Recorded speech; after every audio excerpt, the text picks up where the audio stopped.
तो बाजार में एक बहुत बड़ी खबर चल रही है आजकल। सेबी ने अमेरिका की एक जानी मानी क्वांट फर्म है, जेन स्ट्रीट, उसको भारतीय बाजार से कह सकते हैं प्रतिबंधित कर दिया है। हाँ बिल्कुल। और बात सिर्फ प्रतिबंध तक ही नहीं रुकी है। उनकी जो कथित कमाई है करीब 4,840 करोड़, उसे एस्क्रो अकाउंट में फ्रीज भी कर दिया गया है। अच्छा, 4,840 करोड़, ये तो बहुत बड़ा अमाउंट है। तो ये पूरा मामला है क्या असल में? क्यों किया सेबी ने ऐसा? मामला देखिए बाजार में हेरफेर का है, मतलब मार्केट मैनिपुलेशन का। सेबी का यह आरोप है कि जेन स्ट्रीट ने ना बैंक निफ्टी और निफ्टी 50 इंडेक्स डेरिवेटिव्स में कीमतें प्रभावित करने के लिए बड़े बड़े ट्रेड्स किए हैं। अच्छा, मतलब कैश, फ्यूचर्स, ऑप्शंस सब में? हाँ, उनका आरोप यही है कि इन तीनों सेगमेंट्स में इस तरह से ट्रेड किया गया कि इंडेक्स की कीमतों पर असर पड़े और फिर उससे उन्होंने मतलब मुनाफा कमाया, जिसे सेबी अवैध कमाई कह रही है।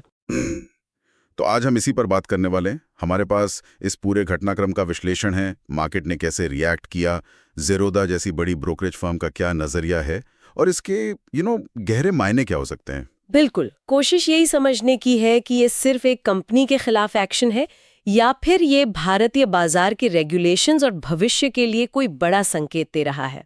सही है। तो शुरुआत सेबी के अंतरिम आदेश से हुई है। जिन स्ट्रीट पर फिलहाल ट्रेडिंग का बैन है, पर जिन स्ट्रीट का क्या कहना है? देखिए, जेन स्ट्रीट ने तो इन आरोपों से साफ इनकार किया है। उनका कहना है कि उन्होंने कुछ गलत नहीं किया और सेबी ने उन्हें जवाब देने के लिए 21 दिन का समय दिया है। ओके, 21 दिन। और जैसे ये खबर आई, बाजार पर क्या असर देखा? कुछ तुरंत रिएक्शन हुआ? हाँ, रिएक्शन तो काफी तेज था। खासकर ब्रोकरेज फर्म्स और एक्सचेंज से जुड़े जो स्टॉक्स हैं उनमें भारी गिरावट आई। जैसे एंजल वन करीब 6% गिरा, बीएससी वो भी 6-6.5% नीचे गया। अरे बाप रे! हाँ, और सीडीएसएल में करीब 3.5% की गिरावट और नुआमा वेल्थ में तो लगभग 9% की गिरावट देखी गई। बाप रे, 9%! ये तो बहुत ज्यादा है। और वॉल्यूम का क्या है? ट्रेडिंग वॉल्यूम पर भी असर पड़ा? बिल्कुल। जून के महीने में एनएसई पे जो प्रीमियम टर्नओवर होता है उसमें 17% की गिरावट आई और बीएसई पे 13% की। तो ये साफ संकेत है कि मतलब ट्रेडर्स थोड़ा सहम गए या पोजीशंस कम कर रहे हैं। हाँ, कह सकते हैं। शायद जेन स्ट्रीट की जांच और उनके संभावित एग्जिट को लेकर एक चिंता है बाजार में। एनालिस्ट का भी यही मानना है कि इतनी बड़ी फर्म के हटने से ना लिक्विडिटी कम हो सकती है। लिक्विडिटी कम होना मतलब आम निवेशक के लिए क्या मतलब हुआ इसका? इसका मतलब है कि खरीदने और बेचने की कीमतों के बीच का अंतर, जिसे बिड आस्क स्प्रेड कहते हैं, वो बढ़ सकता है और मार्केट में वॉलेटिलिटी यानी उतार चढ़ाव भी बढ़ सकता है, कम से कम शॉर्ट टर्म में। अच्छा, इस सब के बीच ज़ेरोधा के नितिन कामत ने सेबी की तारीफ की है, ऐसा सुना मैं। हाँ, उन्होंने की है। उन्होंने कहा कि ये जो साफ तौर पर बाजार में हेरफेर है उसे रोकने के लिए सेबी का ये कदम जरूरी था, लेकिन उन्होंने एक चेतावनी भी दी है। अच्छा, क्या चेतावनी? उन्होंने बताया कि जेन स्ट्रीट जैसी जो प्रॉप ट्रेडिंग फर्म्स हैं, मतलब जो अपने पैसे से ट्रेड करती हैं, वो ऑप्शंस मार्केट के वॉल्यूम का लगभग आप मानिए 50% हिस्सा कंट्रोल करती हैं। 50%? आधा मार्केट? हाँ, लगभग आधा। तो अगर इतनी बड़ी प्लेयर बाहर जाती है तो मार्केट की गहराई पर असर पड़ेगा और इसका असर फिर रिटेल निवेशकों की भागीदारी पर भी आ सकता है, जो करीब 35% है। ये तो काफी महत्वपूर्ण बात है। और उन्होंने भारत और अमेरिका के नियमों की तुलना भी की थी, शायद कुछ डार्क पूल वगैरह का जिक्र था। हाँ, उन्होंने ये पॉइंट उठाया था। कामत का कहना था कि भारत के नियम इस मामले में ज्यादा सख्त और पारदर्शी हैं, जबकि अमेरिका में डार्क पूल जैसी चीजें हैं जहां बड़े ट्रेड छिपकर होते हैं या पेमेंट फॉर ऑर्डर फ्लो का सिस्टम है। पेमेंट फॉर ऑर्डर फ्लो, ये क्या होता है? इसमें ब्रोकर्स को ना अपने ग्राहकों के ऑर्डर किसी खास मार्केट मेकर को भेजने के लिए पेमेंट मिलती है, तो ये पारदर्शिता पर सवाल खड़े करता है। तो कामत का इशारा था कि भारत का रेगुलेटरी ढांचा ज्यादा मजबूत है। तो एक तरह से सेबी का ये एक्शन भारत के रेगुलेटरी सिस्टम की ताकत दिखा रहा है। हाँ, कह सकते हैं। और यही इस पूरे मामले का एक दिलचस्प पहलू है। सेबी शायद ये संदेश दे रहा है कि बाजार की इंटेग्रिटी, मतलब उसकी शुचिता और निष्पक्षता, सबसे ऊपर है, भले ही इसके लिए शॉर्ट टर्म में वॉल्यूम या लिक्विडिटी थोड़ी कम क्यों ना हो जाए। मतलब लॉन्ग टर्म में विश्वास बनाना ज्यादा जरूरी है। बिल्कुल। ये कदम हेरफेर पर रोक लगाने और खासकर रिटेल निवेशकों के हितों की रक्षा करने के लिए है। ऐसा लगता है सेबी ने लॉन्ग टर्म फेयरनेस को शॉर्ट टर्म वॉल्यूम पर तरजीह दी है। इसके दूरगामी परिणाम क्या हो सकते हैं? मतलब सिर्फ लिक्विडिटी के अलावा? देखिए, कुछ और बातें भी हैं।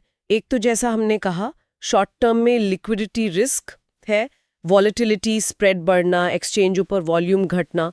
दूसरा, हो सकता है रेगुलेटरी सख्ती और बढ़े, मतलब और भी नियम आ सकते हैं। संभव है जांच का दायरा शायद दूसरे इंडेक्स या ट्रेडिंग स्ट्रैटेजीज तक भी बढ़ाया जाए। एफएनओ लॉट साइज और एक्सपायरी नियमों में बदलाव जैसे कदम तो सेबी पहले ही उठा रहा है। तीसरा, ये ग्लोबल प्रॉप ट्रेडिंग फर्म्स के लिए एक बड़ा सिग्नल है कि भारत में रेगुलेशन को लेकर सख्ती है, उन्हें शायद अपनी स्ट्रैटेजीज बदलनी पड़े यहाँ। और रिटेल निवेशकों का क्या? आपने कहा था कि लगभग 90% रिटेल एफएनओ में पैसा नमाते हैं, उनके लिए अच्छा है या बुरा? रिटेल पर ना इसका मिला जुला असर हो सकता है। कुछ लोग शायद कम लिक्विडिटी या वॉलेटिलिटी देखकर डर जाएं और मार्केट से निकल जाएं। लेकिन दूसरी तरफ अगर हेरफेर कम होता है तो कीमतें ज्यादा फेयर हो सकती है। तो शायद उनके लिए बेहतर प्राइस डिस्कवरी हो। हाँ, संभव है। और ये देखते हुए कि ज्यादातर रिटेल ट्रेडर्स वैसे भी एफएनओ में पैसा गंवाते हैं, तो शायद एक ज्यादा साफ सुथरा, कम मैन्युपुलेटेड मार्केट उनके लिए लॉन्ग रन में बेहतरी हो। तो कुल मिलाकर देखें तो सेबी एक ज्यादा मजबूत, ज्यादा पारदर्शी डेरिवेटिव मार्केट बनाने की दिशा में काम कर रहा है, ऐसा लग रहा है। हाँ, बिल्कुल। और इसके लिए सभी स्टेक होल्डर्स को अडेप्ट करना होगा।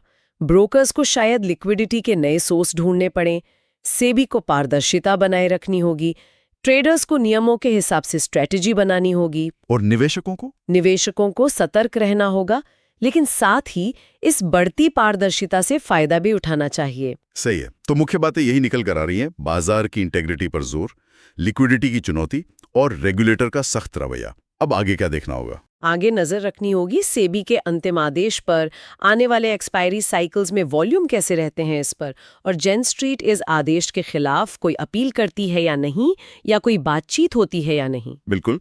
तो ये एक बड़ा डेवलपमेंट है जिसके असर हमें आने वाले समय में देखने को मिलेंगे। हाँ, और जाते जाते एक सवाल सोचने के लिए छोड़ जाते हैं। ये जो कार्रवाई है, ये रिटेल निवेशकों की सुरक्षा के लिए की गई है जैसा कहा जा रहा है, लेकिन क्या इस तरह की सख्ती कहीं मार्केट की वो गहराई, वो डेप्थ कम तो नहीं कर देगी जो एफिशिएंट प्राइस डिस्कवरी यानी सही कीमत खोजने के लिए जरूरी होती है?